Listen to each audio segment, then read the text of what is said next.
I mean, how could the hero not be Jake Tonges? I mean, are you kidding me, Joe? His first career receptions all happen on one drive, and his first career touchdown, for that to be that in that moment down in Seattle. Do you want me to rat-a-tat-tat some zeros? Please. Jake Moody? I mean, can you go negative zero? He stinks. That was just incredible. When your stud all-pro tight ends, your future Hall of Famer tight end, George Kittle goes down, it wasn't Luke Farrell, the second highest paid player, or I should say tight end on the team. It wasn't him making the plays. It was the third stringer, a practice squad guy coming up and getting the call.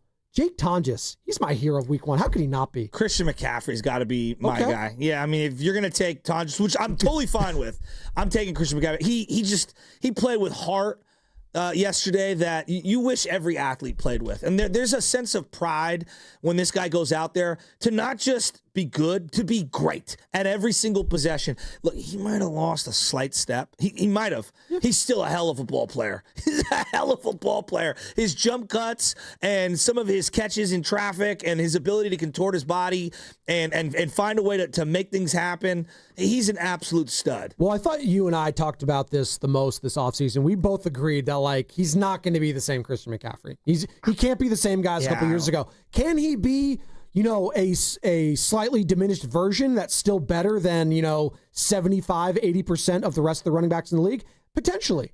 And that's what he kind of looked like yesterday. Oh, he looked like a Pro Bowler yesterday. Yeah, he did. Maybe not all pro. Correct. See, there's levels. Bowler. Correct. Yeah. There's levels to it. Here is the aforementioned Jake Tonges. You know what? He was talking after the game, and he was talking about his connection with his quarterback, Brock Purdy.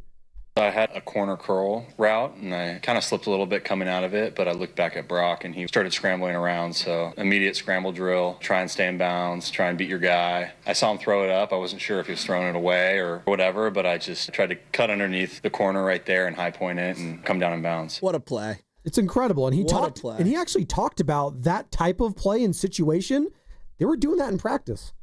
It's something you work on. It's like a good fundamental of football is like always reaching out and trying to high point the ball or attack the ball so that you let it get into your body or whatever, the defender can punch it out. Or that's something, we work on and we emphasize a lot in practice and stuff. So I'm glad to see it come into play there. Yeah, that play, even when he was coming down, that it felt like the ball was going to drop as he's trying to secure it and bring it in.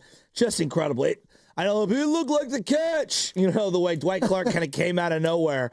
That was in a NFC Championship game to go to the Super Bowl, so we got to pump the brakes. But it was a game-winning touchdown catch. It was a great play. Let me give you a couple more heroes. I'm just going to rat-a-tat-tat some of them. D. Winters. I think the linebacker who plays opposite Fred Warner is extremely important in this defense. I thought D. Winters not only looked like he belonged, he looked awesome. He was a revelation out there. I had major concerns because I just didn't know.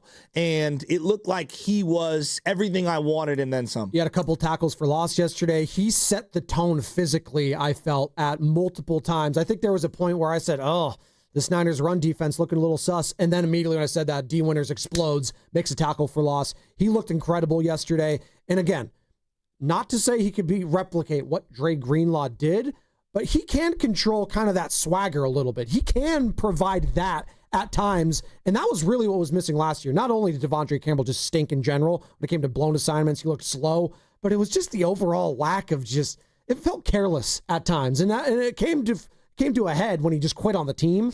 And that, again, the last year was such a dumpster he just fire. Had no bend. He had nothing. Yeah, no. D. Winters has that. He has some of that. And my other hero, I think I misinterpreted because I was like, hey, look, when you talk about Ricky Pearsall, we always do this, it's got to be a white guy comp. He's Wes Welker, and he's Cooper Kupp. Always. Like, no, we do He's this. Chris Hogan and Danny Amendola. Yeah, it's ridiculous. I'm going to give you, it was crystallized yesterday. Dude, he's Emmanuel Sanders. Emmanuel Sanders used to get past your DB if you played him a little too tight, and he's quicker than you think. He's tougher than you think. He's smaller, in stature, but he plays bigger than his actual height, weight, and speed, and he just makes plays, and he's way more athletic than you think he is. He is like an Emmanuel Sanders. I don't know what version, but when they had Emmanuel Sanders just make plays all across the field, deep balls over the middle, intermediately, good hands, great feet along the sideline. I thought Ricky Pearsall proved this dude's going to be the real deal. He's sick. I know we just said we don't want to do the white guy comps, but he kind of gave me shades of a younger version of the guy that was on the other side of the field, Cooper Kupp. Not the Cooper same was guy. Bigger. Cooper was a little big, but he got bigger too. Yeah. He's 6'2", a little more chiseled, a little bigger. But again, just finding the open target and being open in those sideline, down the sideline, that connection was incredible yesterday between Purdy and Pearsall. Ricky's athletic, dude. He is. He's athletic. And now he isn't like a burner. No. That's why Emmanuel wasn't a burner, but I just think that like those types of athletic guys, Odell was this way when he was in his prime, but he was faster that's what made him so unique. But like catch radius, smaller dude, but always able to get that, I call it that shoulder dip lean and get to the middle of the field. There were 3 or 4 intermediate plays where he just burned whoever was around him. We're doing zeros and heroes for week 1 in the 49ers win. 888-957-9570. So a couple of our heroes. We got Tonges, we got McCaffrey, we got Pearsall. Who is your hero for week 1? Who's TC and Sacks hero for week 1, Joey? Do you know? I don't know. Is it going to be Kyle Shanahan, you think? Well, Robert Saleh, I think, should be one of your heroes this week. There's no doubt about it. Absolutely. Robert Saleh was excellent. Now, the zeros, you want me to rat-a-tat-tat some zeros? Please. Jake Moody? I mean, can you go negative 0? He stinks. Can you go negative 1, negative 2, negative 3? It is what it is. Like Jake Moody, that's one of them. No question. I think that Trent Williams was not a 0, but I think we're all starting to see, and it's 1 week, but let it play out. He might not be the elite guy anymore. He's still probably good, but him being one of the best players at the position, I don't know. Had a bad holding penalty. Greg Olsen actually talked about it on the broadcast, saying it's been a struggle for him today. I'm not used to hearing that about a future Hall of Famer in Trent Williams. Now he's getting a little bit older again. And again, credit to the Seattle defense. They are pretty freaking good. But we saw that a lot last year with Trent Williams when it came to the boneheaded penalties, Joe. Saw it yesterday too. But again, they won the game. He's not a 0-0-0, but I do believe all right, I can kind of see the end of the tunnel. Yeah. There's levels to this. It's not a Jake Moody. No. Yeah, but now look, if the season goes the way that they need it, his replacement down the line next year is going to be needed, but you're going to need him if you want to go anywhere this year. You're going to need him. And but speaking if you of that, don't, if you fall out of it, I'm not opposed to getting something back for Trent. If you fall out of it big time.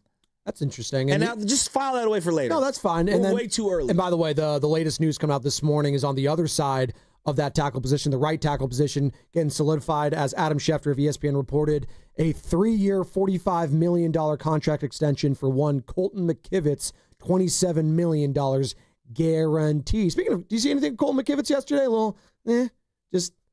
He got paid. I thought the offensive line he got paid, was getting work. He got paid, so it's like.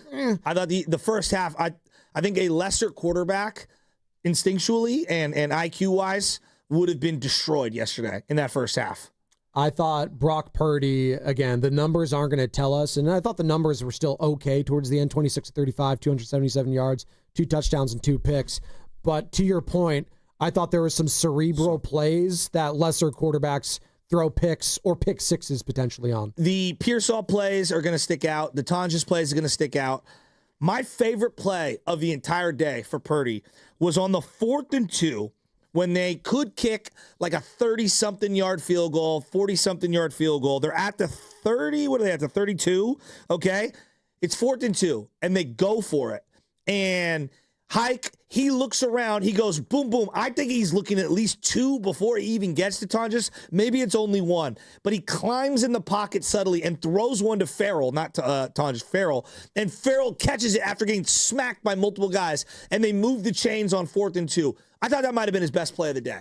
TC is in SAC, wants to join in the conversation. 888-957-9570. We're talking zeros and heroes from a week 1 win for the 49ers. They start off 1-0 and have now won 4 straight in Seattle. TC, what's up, man? Hey, what's up, man? What's up with y'all?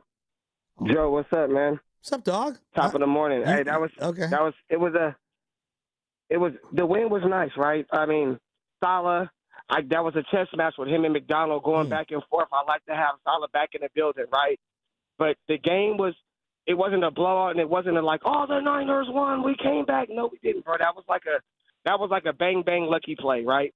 97 made a play. We've been harping on this dude to make plays. Not saying that Shasky, you know about 97. Nick, where have you been?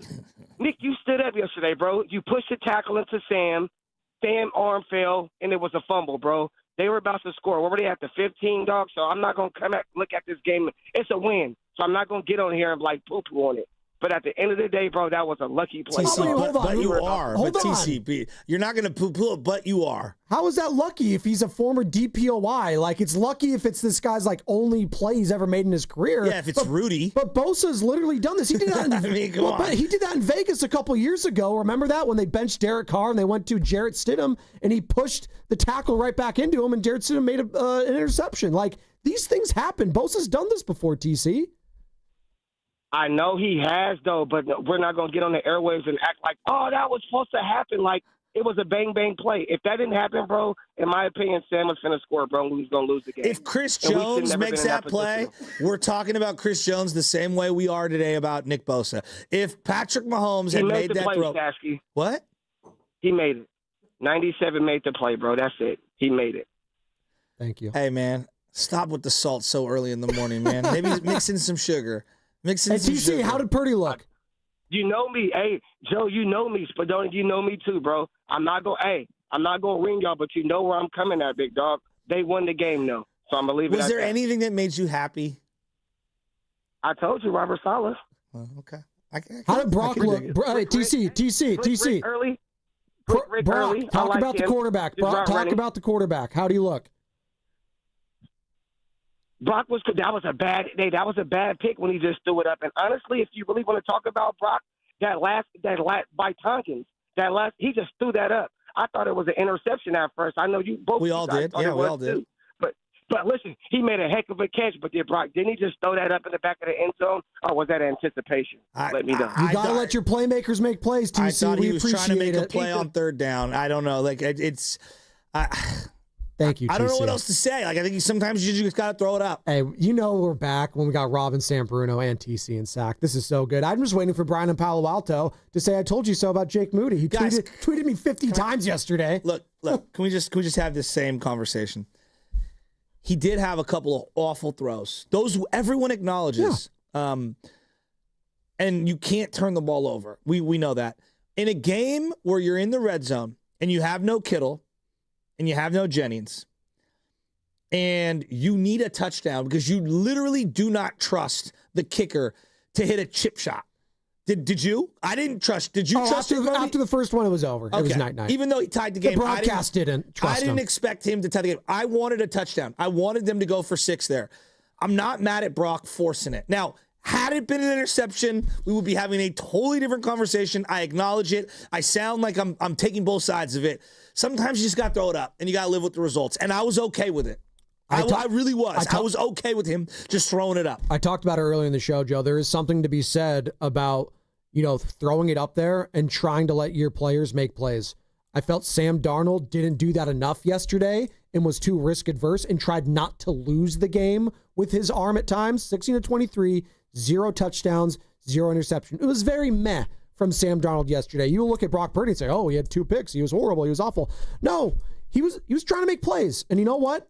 It could have, listen, and you're totally right. And had they lost the game, we'd be crushing him because that's what we do. And that's part of it. But they didn't. They made a play. The guy made a play, Jake Tonges. And Brock Purdy, he said he knew Tonges had it all the way. No, I knew Tonges was going to come down to it. It was a fast break, so you walk up and snap the ball quick, and it was just a straight across-the-board read, and just felt like the coverage was tight, and at that point I felt like I needed to leave the pocket, trying to find a guy in the end zone. Yeah, as I'm going away, it was put it hopefully to where Tonges can get it or nobody can get it. I know it was a close call, but he used his length, came down with it, and yeah, here we are. Well, definitely the Seattle could have gotten it too at that point, and it was a great play from Jake Tonges, who again ripped that thing away and didn't have a reception heading into that final drive. Ended up with 3 of them, Joe, in his first career touchdown there. It's pretty incredible stuff. It was the classic, no. Yes! We've all been there. Well, it's like the Steve Kerr looking at Steph like, oh my God, he can't do this, and then it goes in. I know, but I'm saying that's the visual you get as fans, like, oh my God, yes! And that's what it was yesterday. We're talking heroes and zeros, yeah. That wasn't even close to the most like egregious throw of the day. And I know the 2 picks were bad, but the one where he jumped in the pocket like he was Derek Jeter in the hole and tried to throw the short pass. I was like, hey, can we get my guy a ladder in the pocket? Brock, what was that? Well, he's sponsored by Air Jordan these days, right? What After that, was that? That should have been picked. It was awful. Even though it hit Robinson a little bit in the hands, I was like, oh boy. What did you say in the chat when I said it was Air Jordan? You're like, it was almost kind of sad watching that because he's 6 feet and he's trying to see over these linemen. It's like us trying to go up out there, Joe, and just jump over and pray. That was hella funny. We can laugh at it now because they won the game, but I was dying. If you weren't dying when he did that jump throw, I mean, that was hilarious. Speaking of that Tonges Don't ever do that again. No, don't. Speaking of that Tonges catch, here's the head coach talking about it.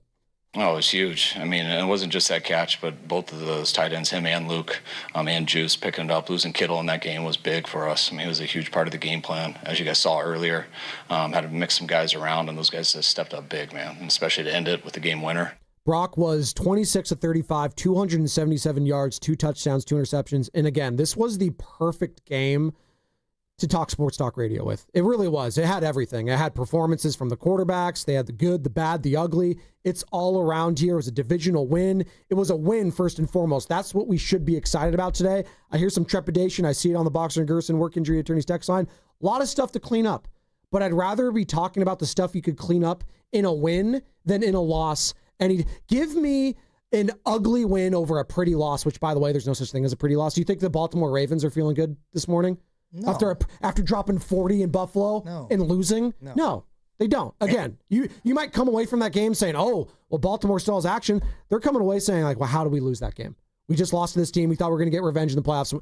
Like, that's the way I think Seattle feels this morning. Exactly. How did we lose that game? Correct. And I think that they should look at a couple different things. A, like, Wooten woulda, coulda, shoulda made 2 picks on that same drive. Woolen. But he didn't. He didn't. And then the other thing is, like, I think you were way too conservative. To me, the biggest play of the game that no one's brought up as of right now, from Seattle's vantage point, it's 10-10. There's 3:28 in the fourth quarter. 3rd and 7. Yep. Renardo Green tackles Cooper Kupp near the sidelines. It's a 4th and inches play. They kick a 37-yard field goal. They didn't really even think about going for it on 4th down. And the way their defense was playing, the way that I don't trust the Niners special teams, I was surprised with under 4 minutes to go, they gave the ball to the Niners and said, we'll take a 3-point lead, and we don't think you can score 6 going the full length of the field. I was surprised. I thought the head coaches matched each other's energies throughout this game, meaning they were pretty conservative when they wanted to be. And they kind of had this faux aggression at times. Early in the game, they did a fake 4th and let's go for it. And then Warner was like, no, I know you're faking it to Sam Darnold. It was all the dummy count and everything. Exactly. So, like, there was, again, I call it faux aggression. That's what I felt from both head coaches yesterday. But again, Niners, they got the play. They got the quarterback that made the play to Jake Tonges. They won the game. And again, I just felt like Sam Darnold played not to lose. And Brock Purdy just doesn't have that energy, and it was really refreshing to watch. Now, I'm seeing a lot from the Boxer and Gerson work injury attorneys text line. That was a Jimmy G type of performance. We should be crushing them. I was like, okay, can we all also take a step back? Jimmy won some big games. I know we like to think of him as some scrub whenever we say, it's Jimmy.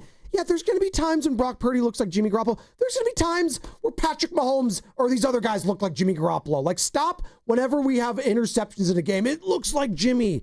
No, that didn't look like Jimmy. Quite frankly, I don't think Jimmy has the legs to extend that play to the right. Probably would have gotten sacked. Oh, we talking about the touchdown play? Yes. I don't know if Jimmy does that. I think the one into quadruple coverage felt that's Jimmy. Felt a little Jimmy-like. Sure, but again, you referenced it, like when Kittle goes down and when Juwan Jennings goes down. He was locked into Pearsall. You had to be. I mean, they had a guy, Gage, who, hasn't played a lot with him, alongside of him. I mean, we've never seen him in a regular season game together. McCaffrey 9 times. He's our leading receiver yesterday with receptions. Christian McCaffrey, your running back. And rightfully. Yes.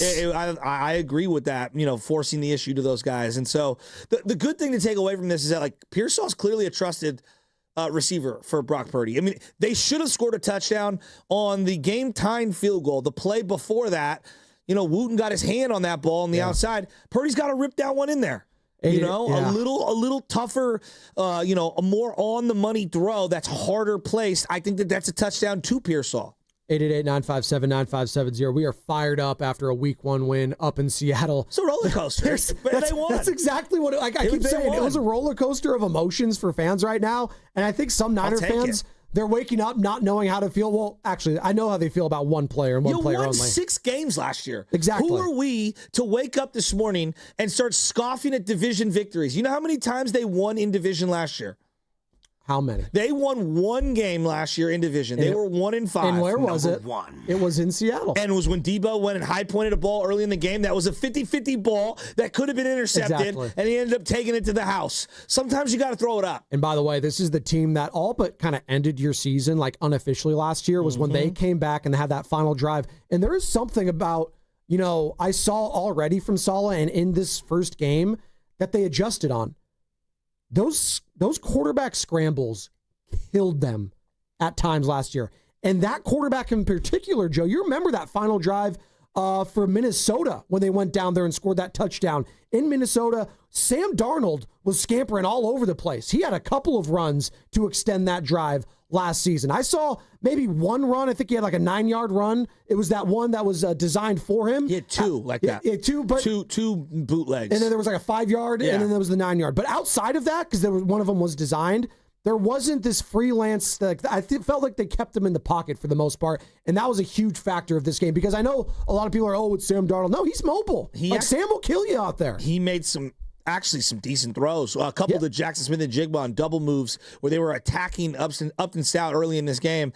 I thought that they didn't trust Darnold at all after about the second quarter, and that was the sense I got. Yeah, no, absolutely. And conversely, I think that Brock Purdy has all the trust in the world with his head coach and vice versa. Yeah, but I do think that Shanahan rightfully, after one of the interceptions, was like, we're going to run the ball over and over and over and over again. And probably, that was smart. And probably talked to him and said, hey, let's calm down. Juices are flowing. It's game 1.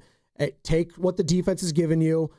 Again, he's going to watch the film today and this week, Brock Purdy. He's going to see a lot of open receivers underneath that he could have just checked it down and got it 5, 6, 7, 8 yards. I thought overall he was better than people are giving him credit for. Look, he got away with one at the end, and that's okay. He did get away with one, but he also put it in a spot where his tight end can make a play. And there is something to be said for that when Sam Darnold didn't do that enough yesterday and obviously had the losing play and shut out Nick Bosa. I wonder if he even attempts that pass if they have Robbie Gould. Ooh. Like, I don't even know. Maybe he throws that 2 feet and, out of bounds. Skies it. Yeah. I don't know. Like, I wonder, Kyle might have said to him beforehand, like, we're in 4-down territory regardless. I don't know. It's a great point. We're up against it. I don't know. We're up against it. We're halfway home. This show is flying by. We want more of your participation. We're talking red and gold all day long after they start the season 1-0 up in Seattle, 17-13 the final. The Niners are back because we're dissecting victories and trying to find nuance of haterade or positivity. It's just incredible. I love it. I love you, Niner fans. You're the best.